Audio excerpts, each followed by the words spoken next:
तो ये थी अब तक की 25 बड़ी खबरें। अब आपको दिखाते हैं खबरें विस्तार से। आपके लिए खबरों की प्लेट तैयार है। तो चलिए शुरुआत करते हैं लंच टाइम की और सबसे पहले बात करते हैं ट्रेंडिंग न्यूज की।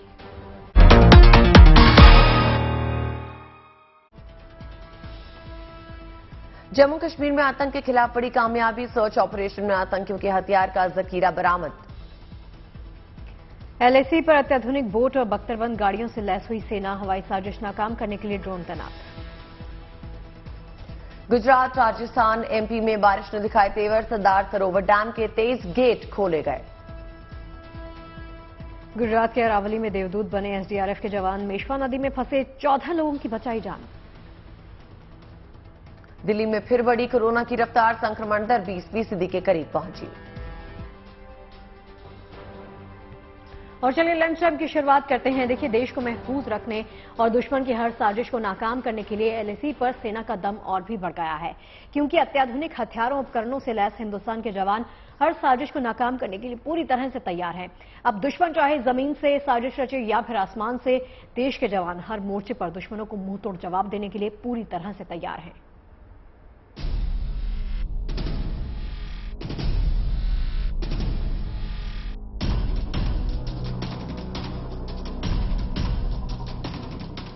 जमीन पर बख्तरबंद गाड़ियों का काफिला,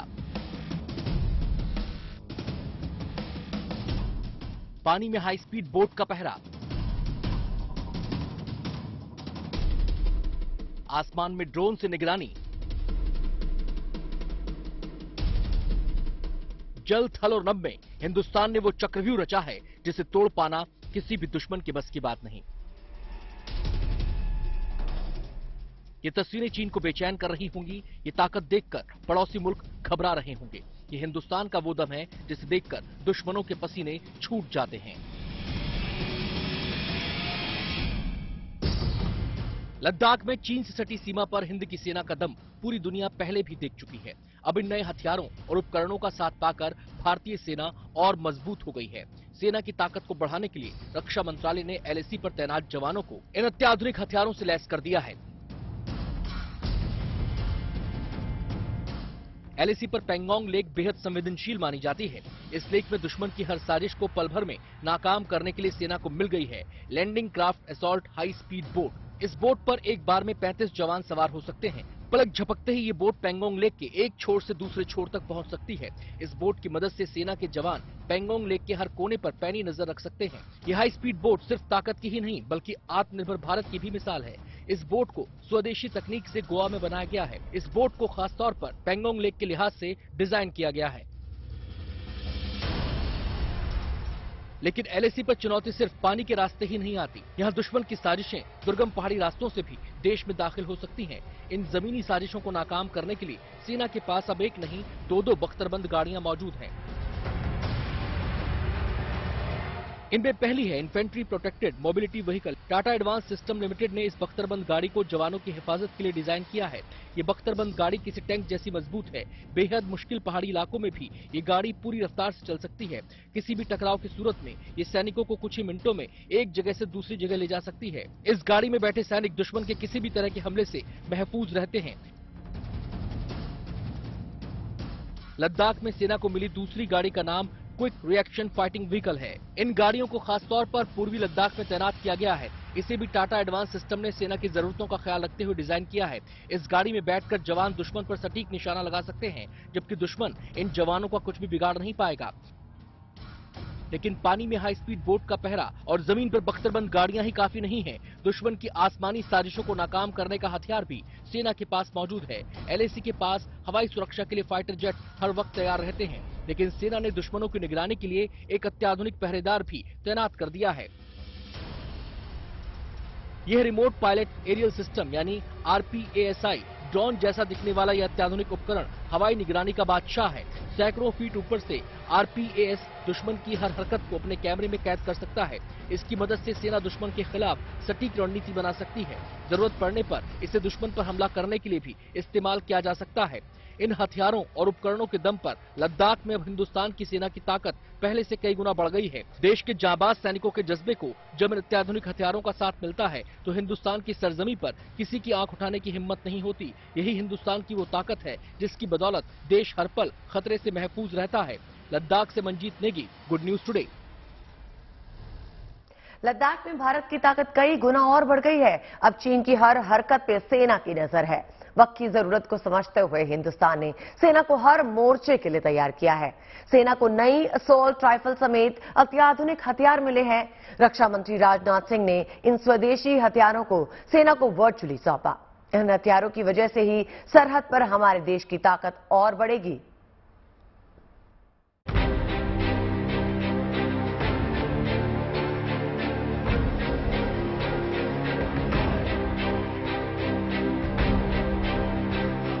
ये नए हिंदुस्तान की नई ताकत है।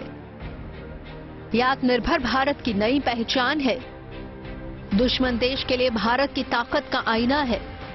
लद्दाख में चीन की हेकड़ी को हवा करने वाले स्वदेशी ड्रोन तैनात किए गए हैं। सीमा पर दुश्मनों को पटखनी देने के लिए रक्षा मंत्री राजनाथ सिंह ने भारतीय युद्धपोतों को नए हथियार सौंपे हैं। देश की सेना परंपरागत हथियारों की जगह अब आधुनिक हथियारों से लैस हो रही है। चाहे वो हमारी पश्चिमी सीमा हो या पूर्वी लद्दाख के ठंडे रेगिस्तान हो, भारतीय सेना किसी भी स्थिति का डटकर सामना करने के लिए तैयार है। और खास बात यह है कि सेना को मिले इन अत्याधुनिक हथियारों को विदेशों से नहीं मंगाया गया, बल्कि आत्मनिर्भर भारत मुहिम का ही कमाल है। हिंदुस्तान के इन हथियारों को खुद ही तैयार किया गया है और इसका लक्ष्य भारतीय सेनाओं के बाहुबल को बढ़ाना है। भारतीय सेना को सौंपे गए हथियारों में AK-203 असॉल्ट राइफल और F-INSAS राइफल शामिल हैं। इसके अलावा एंटी पर्सोनल माइन निपुण को भी शामिल किया गया है। पैंगोंग झील में संचालन के लिए landing craft attack, infantry combat vehicle और कई अन्य प्रणालियां शामिल की गई हैं। भारतीय सैनिक को और हाईटेक बनाने के लिए रक्षा मंत्री राजनाथ सिंह ने भारतीय सेना को मेक इन इंडिया के तहत 9 नए डिफेंस सिस्टम सौंपे। इसमें सबसे खास F-INSAS प्रोजेक्ट, जिसके तहत एक सैनिक को किस तरह से हाईटेक बनाया जाए, खासतौर से AK-203 राइफल जो कि अब भारत में तैयार हो रही है। इसके अलावा आधुनिक bullet proof jacket, helmet, communication system और आधुनिक हैंड ग्रेनेड जैसे तमाम वो डिफेंस सिस्टम जिसकी वजह से एक सैनिक पूरी तरह से हाईटेक हो जाएगा। जाहिर है हिंदुस्तान रक्षा के क्षेत्र में किसी भी खतरे से निपटने के लिए तैयार है। देश की सीमाओं पर सुरक्षा बलों को हर आधुनिक हथियार से लैस किया जा रहा है। इन हथियारों के साथ देश की सीमाओं पर दुश्मन देशों को जवाब देने के लिए जाबाज जवान तैनात हैं। रक्षा मंत्री राजनाथ सिंह ने इन हथियारों को सेना को सौंपते हुए कहा कि भविष्य की चुनौतियों से निपटने के लिए ये प्रणालियां और उपकरण सेना को और भी सशक्त बनाएंगे। मिलिट्री इंजीनियर सर्विसेज में नई परिस्थितियों और आवश्यकताओं को ध्यान में रखते हुए नए स्केल्स ऑफ एकोमोडेशन का इनॉग्रेशन हो रहा है। विभिन्न पोर्टल्स और एप्लीकेशंस की शुरुआत की जा रही है। ये सभी पोर्टल्स और एप्लीकेशंस MES के कामकाज को और अधिक सुचारू रूप से चलाने, कार्यों में इफिशिएंसी और ट्रांसपेरेंसी लाने में सहायक होंगे, ऐसा मेरा विश्वास है। खतरा भांपते हुए दुश्मन पर अटैक किया जाएगा। जल, थल, नभ, खतरा कहीं से भी हो सकता है, लेकिन भारत के नए हथियार दुश्मन को खाक में मिलाने के लिए काफी हैं। LAC के पास ही सुरक्षा को मजबूत रखने और उसे सशक्त करने के लिए स्वदेशी तकनीक से बना ड्रोन भी शामिल है। इस ड्रोन के जरिए LAC के आसपास के इलाकों पर नजर आसानी से रखी जा सकेगी। इसके साथ ही सेना को अग्रिम मोर्चों पर तैनाती और गश्त के लिए खास तरह के जंगी वाहन भी सौंपे गए हैं। इन वाहनों की मदद से चीनी सेना को किसी भी स्थिति में मुंह तोड़ जवाब दिया जा सकेगा। इसके अलावा पैंगोंग झील पर चीन को सबक सिखाने के लिए खास बोट भी दी गई है। इस बोट में एक साथ 35 जवान सवार हो सकते हैं। ये बोट काफी आधुनिक है। इस बोट के जरिए पैंगोंग झील पर चीन को तुरंत जवाब दिया जा सकेगा। आत्मनिर्भर भारत के तहत भारतीय फौज को जो अभी हम लोग की इंडिजिनसली फिट इक्विपमेंट, आर्म्स और एम्युनिशन मिल रहे हैं, उससे हम लोग को एक बहुत अच्छी रफ्तार मिलेगी, क्योंकि हम लोग की डिपेंडेंस विदेशी कंपनियों पर बहुत ज्यादा नहीं रहेगा, मेंटेनेंस के लिए भी और आर्म्स और एम्युनिशन का हम लोग को जो स्पेयर पार्ट्स के लिए भी। तो अब जिस तरह से हम लोग का भारत का जो चीन और पाकिस्तान के साथ जो हमारी लड़ाइयां चल रही हैं, और साथ ही साथ जो हमारे एक ग्लोबल स्तर पे जो हमारा नाम बन रहा है आत्मनिर्भर भारत से, उसमें आर्थिक तौर पर भी और डिफेंस जो है हम लोग का एक ग्लोबल अंतर्राष्ट्रीय समुदाय में भी हम लोग का बहुत ऊंचा नाम रहेगा। डिफेंस सेक्टर में मेक इन इंडिया के लक्ष्य को साकार किया जा रहा है और ये स्वदेशी हथियार भारत की ताकत में इजाफा कर रहे हैं। मंजीत नेगी के साथ bureau report, good news today. देखिए, देश के कई प्रदेशों में इन दिनों भारी बारिश हो रही है, जिसकी वजह से नदियां उफान पर हैं। कई इलाकों में सैलाब जैसे हालात बन गए हैं। गुजरात के अरावली की बात कर लेते हैं, जहां पर आसमानी आफत की वजह से 14 जिंदगियां नदी की उफनती धारा में फंस गई। ऐसे में एसडीआरएफ के जवान जो हैं वो देवदूत बनकर सामने आ गए। रेस्क्यू ऑपरेशन चलाया गया। देखिए तस्वीरें। गुजरात के अरावली में आसमानी आफत के बीच मिशन जिंदगी की ये तस्वीर है।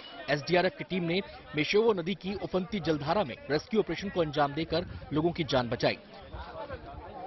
घटना मंगलवार की है। अरावली के मोडासा के जालमपुर गांव में 14 लोग मेशवा नदी में फंस गए थे। खबर मिलते ही प्रशासन हरकत में आया। अरावली जिले के अधिकारी, पुलिस मौके पर पहुंच गए। हालात का जायजा लिया गया। इसके बाद एसडीआरएफ की टीम को बुलाया गया। एसडीआरएफ सैलाब में फंसे लोगों के लिए देवदूत बनकर पहुंची और लोगों की जिंदगी बचाने के मिशन में जुट गई। एसडीआरएफ के पास उस समय यही एक बोट थी जिससे रेस्क्यू ऑपरेशन को अंजाम दिया गया। रेस्क्यू टीम के सदस्यों के अलावा इस बोट में एक बार में 4 लोग ही सवार हो सकते थे, लिहाजा बोट ने 2 चक्कर लगाए और 4-4 की संख्या में लोगों को सुरक्षित किनारे पर ले आए। एसपी सर के पास से हमारे इंस्पेक्टर वेकरिया साहब पर कॉल आया कि जालमपुर गांव में 14 आदमी फंसे हुए हैं, उनको निकालना है। तो फिर हमारी टीम वहां से रवाना हुई। रवाना होकर यहाँ टीडीओ साहब को हमने रिपोर्ट किया। रिपोर्ट करने के बाद यहाँ पहुंचे। स्थल पर पहुंचने के बाद हमने 2 बार बोट अंदर डाली उस पार, तो 4-4 करके 8 व्यक्ति हमने बचाकर वापस लाए हैं। अभी और जो बाकी है उनके रेस्क्यू चालू है। मंगलवार शाम को पहले 2 चक्कर में एसडीआरएफ की टीम ने 8 लोगों का रेस्क्यू किया। 6 लोग और भी बीच नदी में फंसे थे। जानकारी के मुताबिक बाकी 6 लोगों को भी बचा लिया गया है। गुजरात में हो रही मूसलाधार बरसात से नदियां उफान पर हैं। मंगलवार को भारी बारिश की वजह से अरावली में सड़कों पर 2 से 3 फीट पानी जमा हो गया। 12 घंटे में 100 किलोमीटर से ज्यादा बरसात हुई। अरावली में कमोबेश हर तरफ ऐसे ही हालात हैं। मौसम विभाग के मुताबिक गुजरात के ज्यादातर इलाकों में आज भी बारिश की संभावना है, जिसे देखते हुए एसडीआरएफ प्रशासन अलर्ट पर है। Bureau report, good news today. और अब बात दुर्गा पूजा की करते हैं। दुर्गा पूजा के होने में अभी करीब 50 दिन बचे हैं और पश्चिम बंगाल में पूजा की तैयारियां अभी से शुरू हो गई। कोलकाता के मुदियाली क्लब ने इस बार की दुर्गा पूजा को खास बनाने के लिए कमर कस ली है। इस बार पंडालों में बिजली के लिए सोलर पावर ग्रिड की पहल की गई है। देखिए बंगाल से हमारे संवाददाता ऋत्विक की खास रिपोर्ट।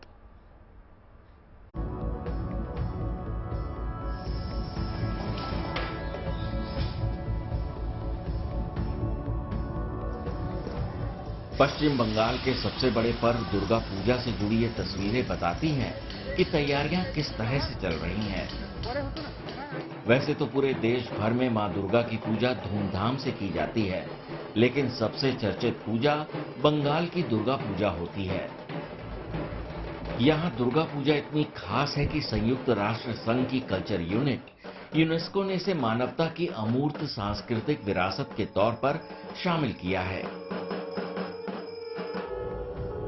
दुर्गा पूजा की शुरुआत 1 अक्टूबर से होनी है। देखा जाए तो लगभग 50 दिन है दुर्गा पूजा के शुरू होने में, लेकिन कोलकाता में अभी से पंडालों, मूर्तियों और पंडाल को जगमग करने के लिए बिजली के इंतजामों को दुरुस्त करने का काम तेजी से किया जा रहा है। हर साल पंडालों के आकार बढ़ने के साथ साथ बिजली की खपत में भी बढ़ोतरी हो रही है। वजह यह है कि पंडालों को आकर्षक बनाने में सबसे ज्यादा बिजली का इस्तेमाल होता है, जो सबसे ज्यादा महंगा साबित होता है। लेकिन 88 सालों से दुर्गा पूजा का आयोजन करने वाले कोलकाता के मुदियाली क्लब ने पंडाल में बिजली आपूर्ति के लिए सोलर पावर की पहल की है, जो किफायती होने के साथ साथ इको फ्रेंडली भी है। एक दिन में जो पूजा में 3-4 दिन में जो इलेक्ट्रिसिटी डिमांड है वो बहुत स्पाइक करता है। तो इसमें अगर सोलर आ जाता है, बहुत सारा क्लब इसको सोलर को यूज करता है, तो ग्रिड के साथ solar as a not at comparative but इसको कम्प्लीमेंटरी पावर इस सब में काम कर सकता है। खास बात यह है कि कोई भी ग्रिड कनेक्टेड सिस्टम में लोगों को लगता है कि इसमें बैटरी चाहिए तो बहुत कॉस्ट हो सकता है, लेकिन ये चीज ऐसा नहीं है। ये ग्रिड कनेक्टेड सिस्टम है जिसमें पावर जो जनरेट होगा वो पहले यूज करेगा, जो एक्स्ट्रा होगा वो ग्रिड में जाएगा। और खासियत यह है कि इसका जो कॉस्ट है वो बहुत ही कम पड़ता है, और गवर्नमेंट भी, वो चाहे स्टेट गवर्नमेंट के या सेंट्रल गवर्नमेंट, दोनों गवर्नमेंट भी इसको तो बहुत प्रमोट कर रहा है। जितना बड़ा पंडाल उतनी ही ज्यादा बिजली की खपत, लिहाजा सोलर पावर ग्रिड की पहल बिजली आपूर्ति के लिए बेहतरीन और किफायती विकल्प है। क्लब का दावा है कि दुर्गा पूजा के इतिहास में ये पहली बार होगा जब पूरे पंडाल की बिजली व्यवस्था सोलर पावर से चलेगी। इसके पहले भी इस्तेमाल हुआ, हम लोगों ने भी किया है, लेकिन मंडप के बाहर सिर्फ एक वो लाइट पोस्ट जो होता है वो जस्ट दिखाने के लिए सेफ्टी फीचर के हिसाब से वो किया गया था। लेकिन मंडप के अंदर इस तरीके से पूरा इलेक्ट्रिसिटी डेकोरेशन के ऊपर में सोलर लाइट के हिसाब से डिपेंड रहना, ये पहली बार हो रहा है। इस तरह के पंडाल में 3 to 4 किलोवाट्स आराम से जाता ही होगा। तो और पूजा के टाइम में इलेक्ट्रिसिटी स्पाइक भी बहुत होता है, तो उस चीज को कम करने के लिए हम लोगों को ये कहना चाहते हैं कि सभी को अगर इस चीज पे अगर उतर है, सभी इस चीज को अगर फॉलो करते हैं तो अल्टीमेटली क्या होगा, जो हम लोग कन्वेंशनल एनर्जी जो यूज कर रहे हैं, एक हमारे हाथ में एक दूसरा ऑप्शन भी रहने से ये काफी हेल्पफुल रहेगा। कोलकाता में हर साल 2100 के करीब सार्वजनिक पूजा पंडाल सजता है और पूरे बंगाल में ये संख्या करीब 35,000 के आसपास है। अब जरा सोचिए इस सजावट में कितनी बिजली की जरूरत होती होगी। हमें भी लगता है कि ये पंडाल इस बार के दुर्गा पूजा में कुछ ज्यादा ही रोशनी बिखेरेगी, लेकिन सवाल है क्या ये पहल दूसरे लोग भी अपनाएंगे ताकि पर्यावरण के रक्षा में और एक कदम हम ले सके। कैमरा पर्सन श्याम सुंदर घोष के साथ ऋतिक, कोलकाता से GNT के लिए। कोलकाता की बात हमने कर ली, अब आपको काशी ले चलते हैं। वैसे तो देखिए बनारस हर साल सावन में शिव भक्तों से भरा रहता है, लेकिन इस बार पर्यटकों की भीड़ ने यहां एक नया कीर्तिमान रच दिया है। दरअसल भोले की नगरी में आने वाले भक्तों का आंकड़ा इस बार 1 करोड़ के भी पार निकल गया, जिसके चलते वाराणसी के होटल कारोबारियों के चेहरे पर स्माइल आ गई है। देखिए तस्वीरें।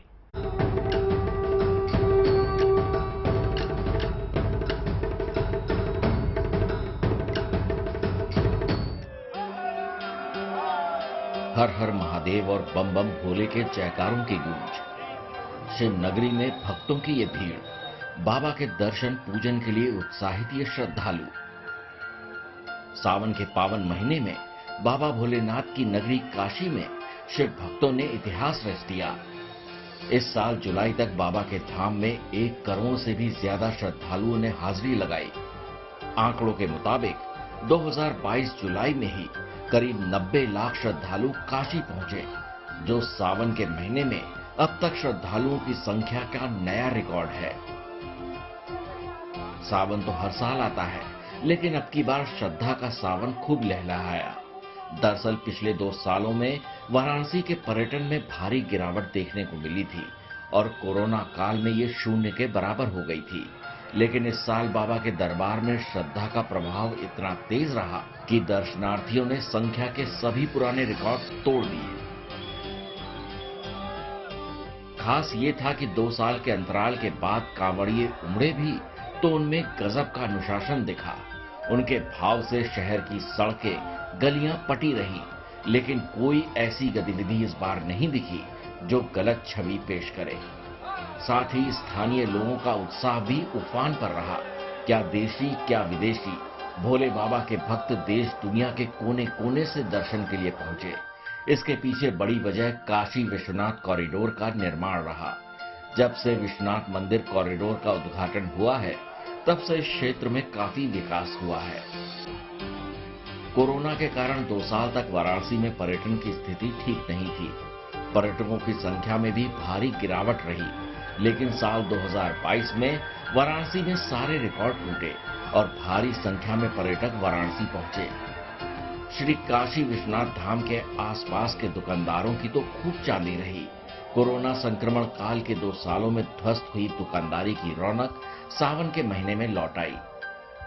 वाराणसी, जिसे धर्म की नगरी के नाम से भी जाना जाता है, इस बार पूरी तरह शिव के आशीर्वाद से फलती फूलती नजर आई, जिससे शहर की सुंदरता पर 4 चांद लग गए। वाराणसी से Shilpi Sen, good news today. Krishna Janmashtami के करीब आते ही कान्हा के भक्तों का उत्साह अब उन्हें मथुरा की तरफ बुलाने लगा है। अपने लड्डू गोपाल को सजाने के लिए वो तैयारियों में जुट गए हैं। इसी को देखते हुए मथुरा जेल प्रशासन ने भी कैदियों के जरिए उनकी पोशाक तैयार करवा रही है, जिसे मुस्लिम कैदी बना रहे हैं। क्या है ये दिलचस्प मामला, देखिए इस रिपोर्ट में।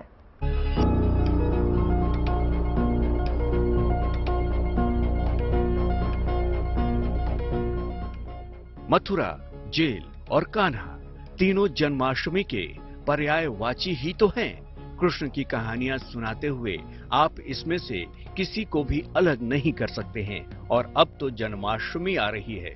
मथुरा जोर शोर से तैयारियों में जुटा है और उसी तैयारियों की एक तस्वीर मथुरा के जेल के भीतर से आई है। यहाँ आप देख सकते हैं कि किस तरह लड्डू गोपाल या कहें कि कान्हा के पोशाक की सिलाई की जा रही है।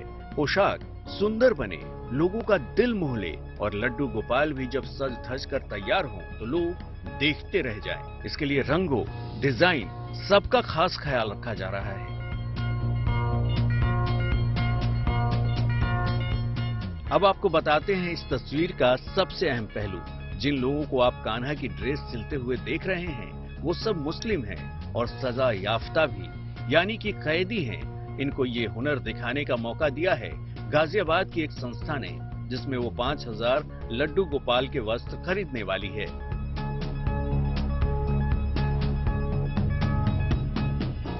वैसे तो हुनर किसी मजहबी दायरे में नहीं बंधा है, लेकिन जब देश की व्यवस्थाओं को मजहब में बांटने की कोशिश सियासतदान करते हैं तो फिर इंसानियत और समझदारी धर्म या मजहब से बड़ी कैसे है, इस समझ से पर्दा ऐसी ही तस्वीरें उठाती हैं। बहरहाल किसी मजहबी किस्सा गोई से बेहतर पोशाक बनाने वाले कारीगर को सुनना, जो अपनी खुशनसीबी मानते हैं।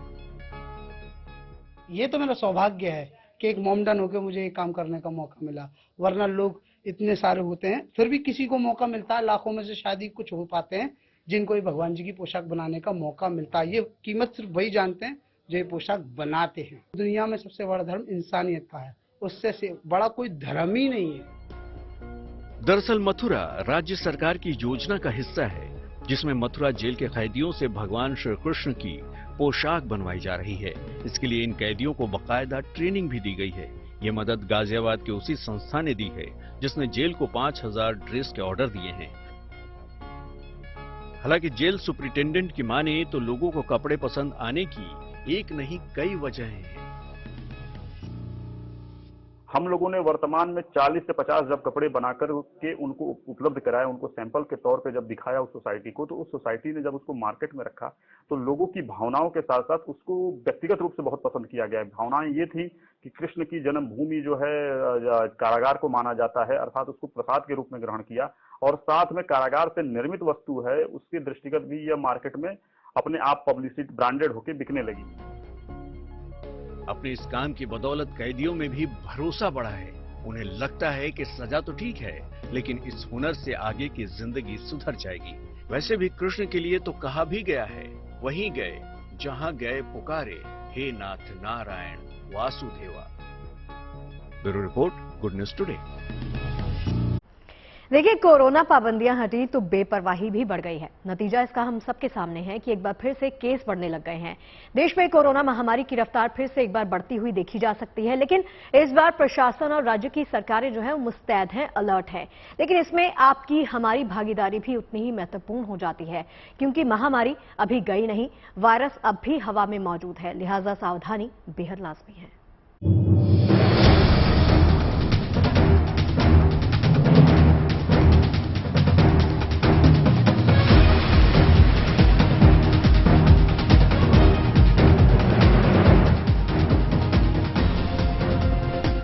देश में कोरोना के खिलाफ जंग जारी है। टीकाकरण भी 2 अरब के पार हो चुका है। अब तो बुजुर्गों और 18 साल से ऊपर के लोगों को प्रिकॉशन डोज भी दी जा रही है। लेकिन एक बार फिर कई राज्यों में लगातार बढ़ रही मरीजों की तादाद ने चिंता बढ़ा दी है। ये साफ हो गया है कि कोरोना से बचने के लिए सावधानी और सतर्कता बेहद जरूरी है। अगर लोगों ने लापरवाही बरती तो बड़ी मुसीबत आ सकती है। बता दें कि देश में मंगलवार को कोरोना के 8,813 नए मामलों का पता चला है। देश भर में रोज का पॉजिटिविटी रेट 4.15% है। हालांकि 15,040 लोग इस वायरस को मात देकर ठीक भी हुए हैं।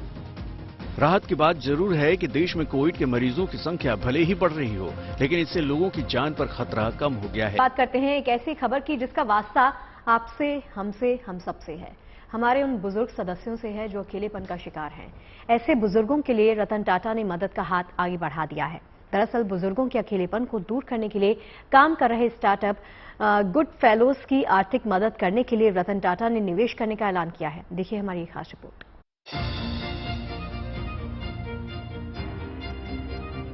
अब तन्हा नहीं रहेंगे बुजुर्ग, अब नहीं सताएगा उन्हें अकेलापन, क्योंकि उम्र के उस पड़ाव पर आपके अकेलेपन को बांटने आ गया है एक नया जीवन साथी। गुड फेलोज एक ऐसा स्टार्टअप जिसका मकसद है बुजुर्गों के अकेलेपन को बांटना, उनकी तन्हाई को दूर करना, उनकी मदद करना। देश के सीनियर सिटीजन्स के लिए ये पहला कंपेनियनशिप स्टार्टअप है जिसकी मदद करने के लिए देश के जाने माने उद्योगपति रतन टाटा ने हाथ बढ़ाया है। रतन टाटा ने गुड फेलोज में निवेश करने की घोषणा की है। मंगलवार को मुंबई में हुए एक कार्यक्रम में 84 साल के टाटा ने बुजुर्गों की अकेलेपन की समस्या दूर करने के लिए ऐसे स्टार्टअप को लेकर खुशी जाहिर की। इस मौके पर अपने अकेलेपन के दर्द बयां करते हुए टाटा ने बताया कि गुड फेलोज क्यों जरूरी है। You don't know what it's like to be lonely until you spend time alone, wishing for companionship. I also feel that you don't mind getting old until you get old. And then you find it's a different world, and a world of genuine feelings for one another, and the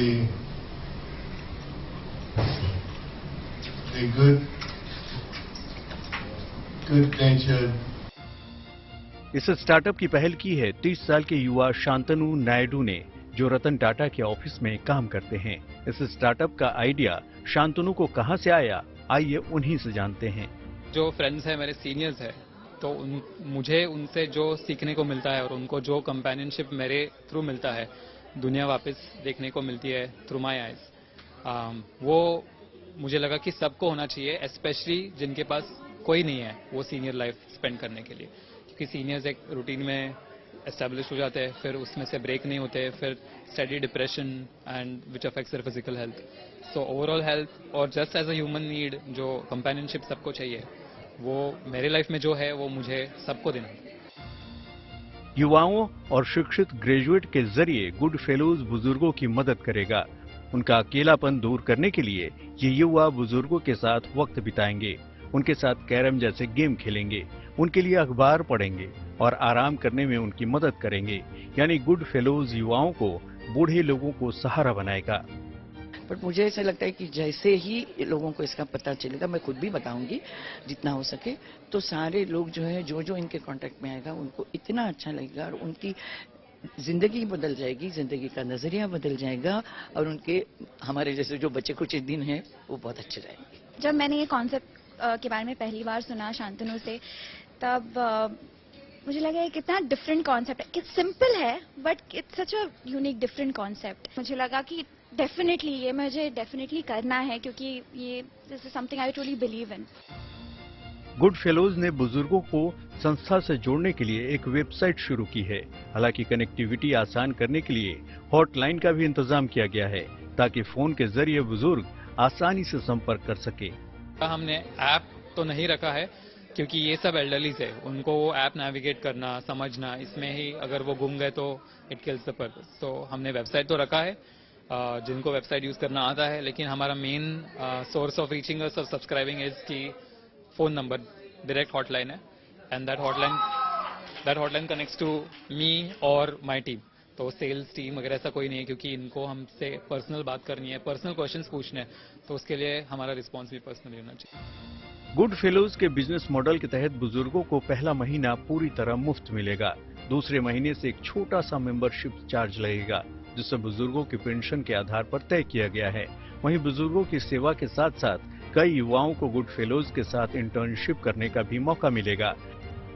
वरिष्ठ नागरिकों के लिए ये जो special hotline कहें या कहीं ना कहीं एक वेबसाइट कहें, जहां लोगों को कंपनी की जरूरत होती है और अकेलापन महसूस ना करे, उसके लिए ट्रेन्ड प्रोफेशनल्स है। फिलहाल गुड फेलोज को मुंबई में शुरू किया गया है, लेकिन जल्द ही पुणे, चेन्नई और बेंगलुरु में रह रहे बुजुर्गों की मदद के लिए गुड फेलोज अपनी सेवाएं शुरू करेगा।